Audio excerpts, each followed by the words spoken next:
ഗുജറാത്ത് സൂറത്ത് മണ്ഡലത്തിൽ ബി.ജെ.പി സ്ഥാനാർത്ഥി എതിരില്ലാതെ വിജയിച്ചു. മറ്റെല്ലാ സ്ഥാനാർത്ഥികളുടെയും പത്രിക പിൻവലിച്ചതോടെയാണ് മുകേഷ് ദലാലിനെ വിജയിയായി പ്രഖ്യാപിച്ചത്.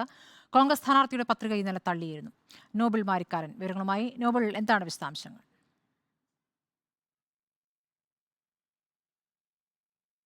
സ്മൃതി, ഗുജറാത്തിൽ തെരഞ്ഞെടുപ്പ് നടക്കുന്നതിന് മുൻപ് തന്നെ ആദ്യ സീറ്റിൽ എതിരില്ലാതെ വിജയിക്കാൻ BJP കഴിഞ്ഞിരിക്കുന്നു എന്നാണ് ഏറ്റവും പ്രധാനപ്പെട്ട കാര്യം. സൂറത്ത് സീറ്റിലാണ് ഇപ്പോൾ BJP എതിരില്ലാതെ ജയിച്ചിരിക്കുന്നത്. അവിടെ മുകേഷ് ദലാൽ ആണ് വിജയിച്ച സ്ഥാനാർത്ഥി. അദ്ദേഹത്തിന് എതിരായി ഉണ്ടായിരുന്ന സ്ഥാനാർത്ഥികൾ 8 സ്ഥാനാർത്ഥികൾ BSPയുടെ ഉൾപ്പെടെ സ്ഥാനാർത്ഥികൾ ഇന്നിപ്പോൾ നോമിനേഷൻ പിൻവലിച്ചതിന് പിന്നാലെയാണ് അദ്ദേഹത്തെ വിജയിയായി പ്രഖ്യാപിക്കുന്ന തരത്തിലേക്ക് കാര്യങ്ങൾ അവിടെ മാറിയത്. കോൺഗ്രസിന്റെ സ്ഥാനാർത്ഥി നീലേഷ് കുംബാനിയുടെ പത്രിക ഇന്നലെ തള്ളിപ്പോകുമ്പോൾ അതിൽ പ്രധാനമായും ഒപ്പുകളുടെ ഉൾപ്പെടെ അഭാവം ചൂണ്ടിക്കാണിച്ചുകൊണ്ടാണ് അദ്ദേഹത്തിന്റെ 3 സെറ്റ് പത്രികയും തള്ളിയത്. അതിനു പിന്നാലെയാണ് ഇത്തരത്തിൽ ഒരു സാഹചര്യം സൂറത്തിൽ എന്താണെങ്കിലും ഉണ്ടായിരിക്കുന്നത്. BJPയെ സംബന്ധിച്ചിടത്തോളം ഏറെ ആത്മവിശ്വാസം നൽകുന്ന ഒരു കാര്യമാണ്.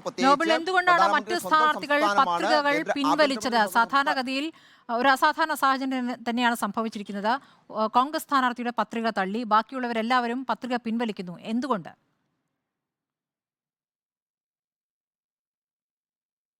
സ്വാഭാവികമായും അതിനു പിന്നിൽ സമ്മർദ്ദങ്ങൾ ഉണ്ടാകാം എന്നാണ് ഇപ്പോൾ പ്രാഥമികമായ വിവരങ്ങൾ പുറത്തേക്ക് വരുന്നത്. എന്താണെങ്കിലും നിലവിൽ BSP ഉൾപ്പെടെ സ്ഥാനാർത്ഥികൾ അത്തരത്തിൽ 8 സ്ഥാനാർത്ഥികൾ കൂടി ഈ പട്ടികയിൽ ഉണ്ടായിരുന്നു, സ്ഥാനാർത്ഥി പട്ടികയിൽ ഉണ്ടായിരുന്നു. പക്ഷേ അവരെല്ലാവരും പത്രിക പിൻവലിക്കുന്ന ഒരു പശ്ചാത്തലമാണ് ഇപ്പോൾ സൂറത്തിൽ ഉണ്ടായിരിക്കുന്നത്. എന്താണെങ്കിലും അസാധാരണമായ സംഭവം എന്ന് വേണം പറയാൻ. അത്തരത്തിൽ എതിരില്ലാതെ BJPക്ക് അവരുടെ സ്ഥാനാർത്ഥിയെ വിജയിപ്പിക്കാൻ കഴിഞ്ഞു എന്നുകൂടി ഈ ഘട്ടത്തിൽ ആത്മവിശ്വാസത്തോടെ അവർക്ക് പറയാൻ കഴിയും. കോൺഗ്രസിന്റെ ഉൾപ്പെടെ പത്രിക, കോൺഗ്രസിലാണെങ്കിൽ ഈ നീലേഷിന് പകരമായി മറ്റ് ഡമ്മി സ്ഥാനാർത്ഥികളോ അല്ലെങ്കിൽ അത്തരം സ്ഥാനാർത്ഥികളോ ഉണ്ടായിരുന്നില്ല താനും എന്നാണ് ഇപ്പോൾ നമുക്ക് മനസ്സിലാവുന്നത്. എന്താണെങ്കിലും BJPക്ക് ഏറെ അഭിമാനകരമായ കാര്യം തന്നെ. പ്രത്യേകിച്ച് ഇലക്ഷൻ നടക്കുന്നതിന് മുൻപ് തന്നെ സൂറത്തിൽ ഇത്തരത്തിൽ ഒരു സ്ഥാനാർത്ഥി അവർക്ക് വിജയിപ്പിക്കാൻ കഴിഞ്ഞിരിക്കുന്നു.